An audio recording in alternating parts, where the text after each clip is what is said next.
Porque através dos séculos escolhemos o mesmo animal para representar tanto a sabedoria proibida quanto o caos. Porque a figura do bode serve como receptáculo de tantas tensões. Na história vemos que o bode se tornou uma figura associada ao medo e à luxúria, e isso aconteceu por uma mistura muito antiga de fatores religiosos, simbólicos e até comportamentais. Isso tudo surgiu de um processo longo que atravessou religiões do Mediterrâneo, o judaísmo, o cristianismo medieval e depois a cultura popular europeia. Mas tem algo curioso. Se voltarmos muito no tempo, encontramos o bode sendo associado à fertilidade. Na cultura antiga, especialmente em culturas pastorais, o bode era um animal muito presente na vida cotidiana. Ele sobrevivia em terrenos difíceis, era agressivo, sexualmente ativo, cheirava forte e tinha um comportamento considerado indomável.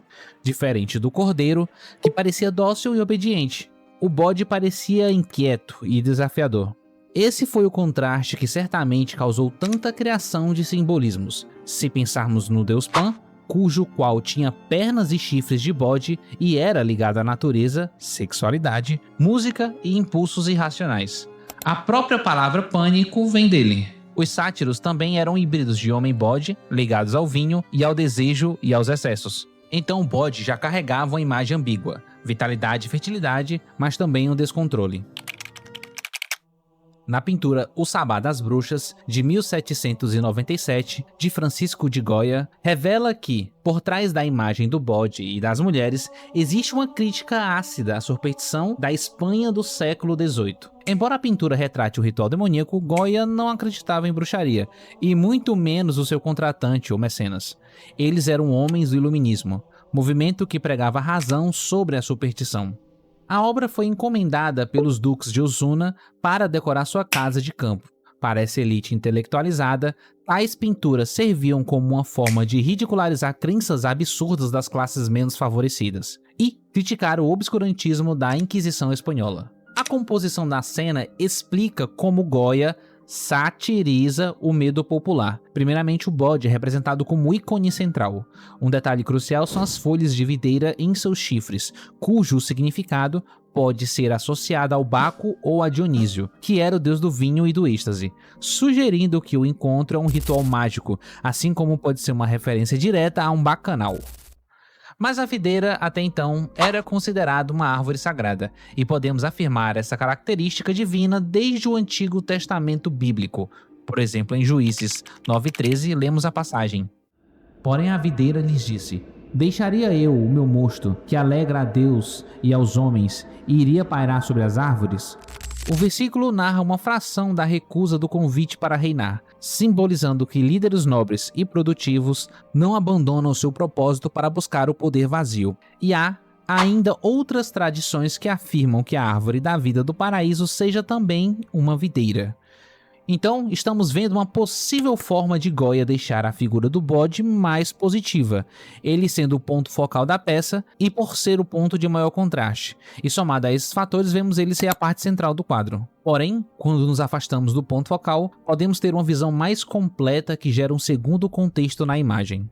As então bruxas oferecem bebês e crianças esqueléticas ao bode. Em uma imagem ainda mais perturbadora ao fundo, é retratada uma mulher segurando uma vara com fetos humanos pendurados.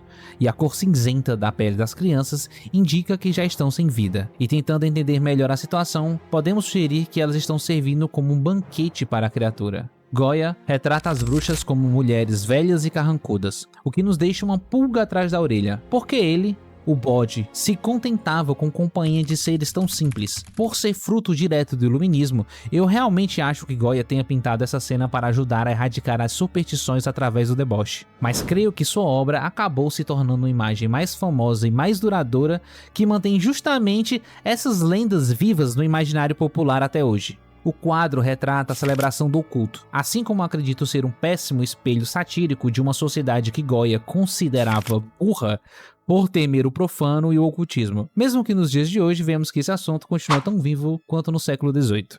Acho que agora estamos começando a entrar nesse plano de simbolismo e intenções.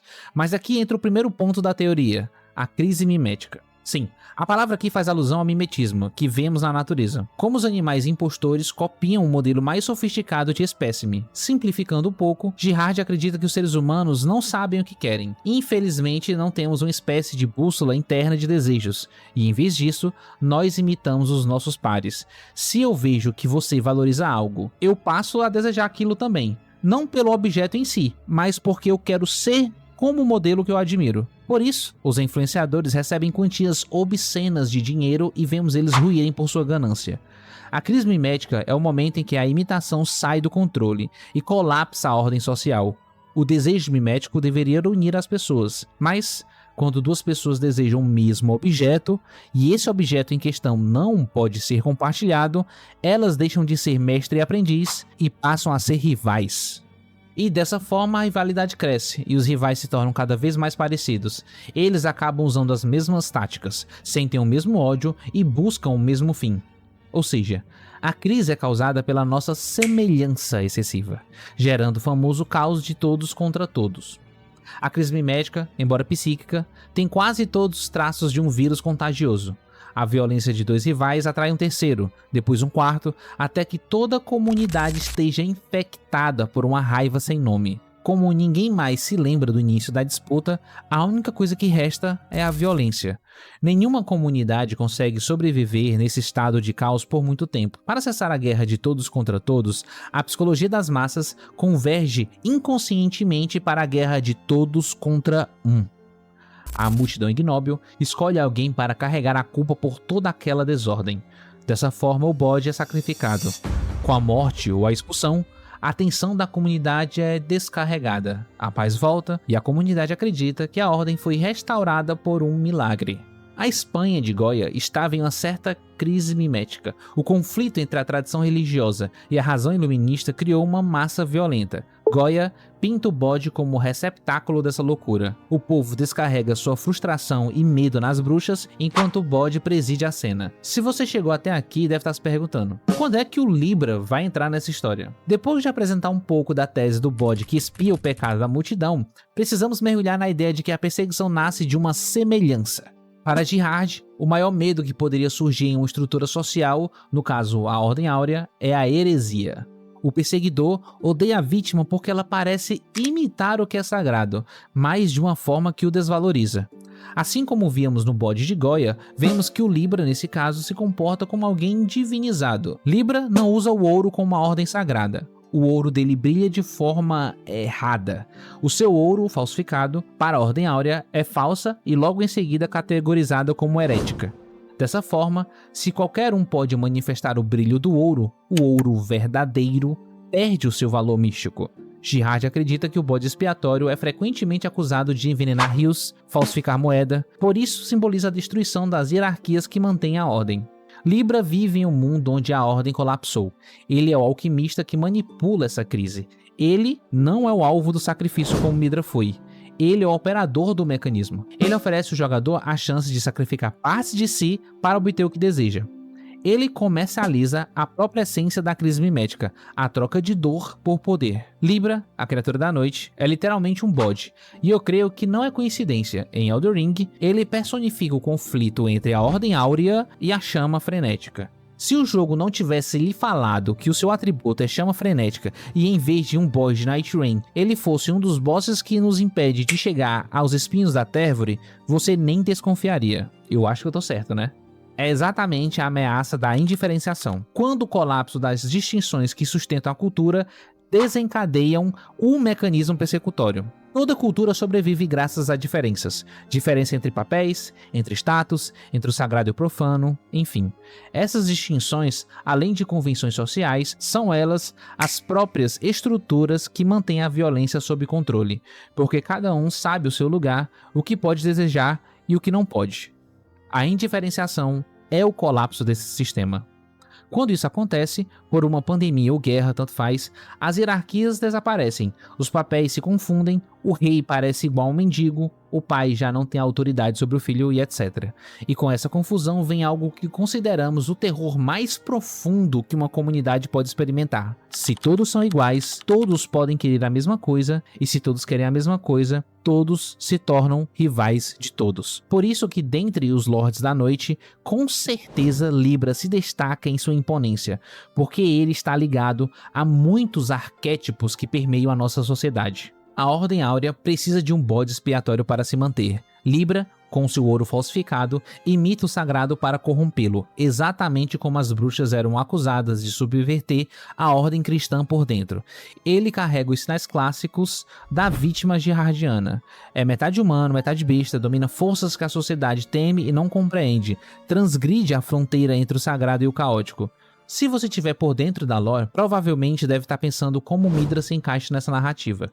O contraste com Midra é revelador. Midra sucumbiu, tornou-se completamente o outro, o monstro sem vontade. E por isso é mais palatável como inimigo. Libra, ao contrário, mantém a sua vontade, o que o torna o mais ameaçador. Ele não é o caos puro. Ele, além do caos puro, tem a ambiguidade que desafia as categorias. E é precisamente a ambiguidade, o indivíduo que não se encaixa claramente em nenhum lado, que mais irrita a multidão e mais pede um sacrifício. O sistema de trocas que o Libra propõe ao jogador é, ele mesmo, uma paródia do mecanismo do sacrifício. Você ganha algo da ordem, mas paga com seu próprio corpo. Vamos com um fato histórico aparentemente paradoxal.